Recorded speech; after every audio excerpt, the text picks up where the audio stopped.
Hey, it's Aaron, and I got a really quick video for you today. I'm out traveling, so I'm just going to try to make this as fast as possible. But there's something that I've seen all over the media in the last couple of days that was a little bit mind-blowing. So if you've been living underneath a rock, like I have, it turns out that over the last few days, Mike Bloomberg, the old mayor of New York City, wants to be the president of the United States. And it turns out that a whole lot of Democrats want him to be president too, specifically in that he was just recently basically endorsed by Obama. Now, like I said, I'm going to make this a short video, so what I'm going to do is I'm going to list off a few things, a few of those awesome things that Mike Bloomberg has done over the last few years to see if people really honestly think that it's a good idea to vote blue no matter who. Now, with all that being said, let's get started. Now, I got a nice little list right here, a nice long list, so let's go through it.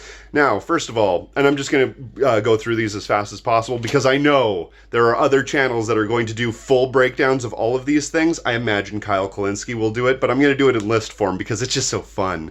All right, so let's get started. All right, he donated and campaigned for George W. Bush, known Republican, and the guy that got us into all of our forever wars all across the entire Middle East.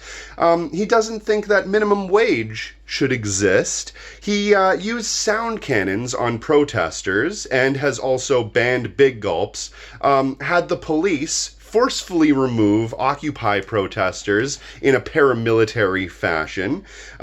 He's changed the laws in New York City to get a third term. Turns out they would only have 2 terms, but he changed the laws so he could get a 3rd term. An interesting thing to think about if he does become president.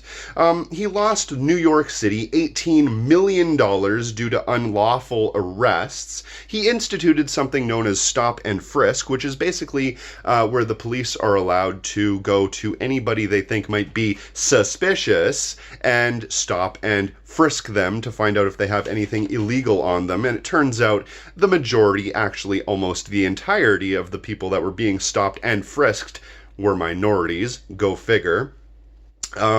He said that stop and frisk should, in fact, specifically target minorities because minorities happen to be the ones that are the most often the ones that fit the description of criminals. You know, criminals. They're usually black people, according to Mike Bloomberg. So keep that in mind when you're thinking about that whole voting blue no matter who thing. Instituted stop and frisk. This also targeted minority children in schools because, well, of course it did. You can't just stop and frisk the adults. Also, underage children who happen to be minorities, they could be criminals too. So we have to make sure that we stop, frisk, and arrest all those children. So we institute a situation where these people, these law-abiding minorities, are already, from the day that they are old enough to understand the world, knowing where their place is in that world, and it's underneath the boot of an authoritarian regime.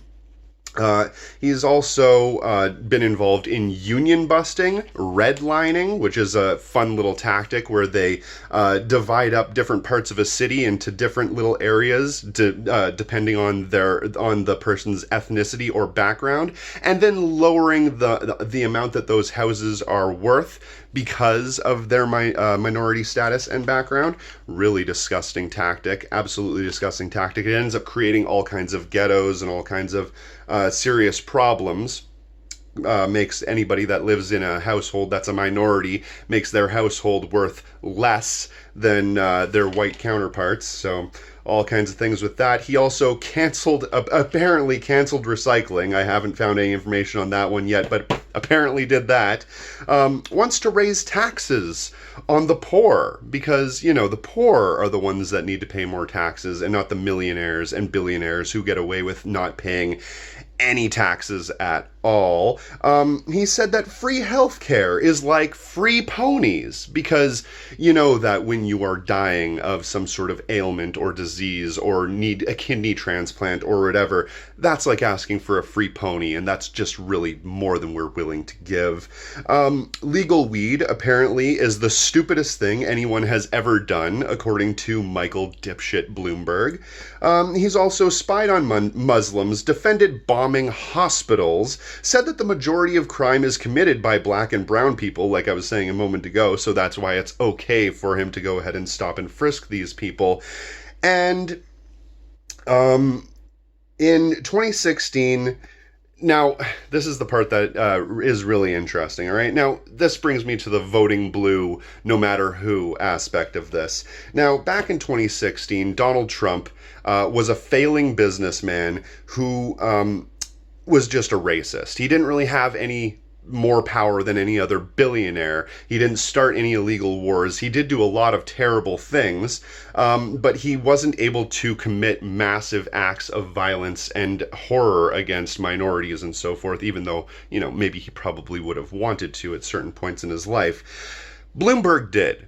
Bloomberg has done all of these things. Trump is minuscule in comparison to how evil and terrible Bloomberg is. And if you think that Trump is the number one problem in the entire world right now, which he isn't, he is a major problem, but he is a symptom of an even larger problem. But if you think that Trump is really that problem, Bloomberg is that problem compounded about 1,000 times. If we give somebody with this kind of resume the power to have the nuclear codes or to be able to control the world's strongest military, do you not think that some really bad stuff is going to happen? And not even talking about the offensive wars that they're going to be trying to fight all across the entire world. What about your hometown? What about your home country? What about all of those friends and family members of yours that might be minorities? Yeah, they're not going to be treated well at all. In fact, it is a very, very strong possibility that they are going to be treated much worse than Donald Trump has ever done. So it leaves the question, do we vote blue no matter who? Or do we actually think rationally and decide that maybe Bloomberg might be that final straw on the camel's back, where it's just really not worth voting blue no matter who when it comes to somebody that would actively work towards making the world an even worse place than a Donald Trump? It's really something to think about. And it turns out that Bloomberg has done more to hurt minorities and the poor than almost any other Republican at this moment. So it's really something to think about. Anyway, that's all I wanted to say today. That's my show. My name is Aaron. Hopefully I'll be able to put out a couple more videos this week. And good luck, everyone. Thanks for watching.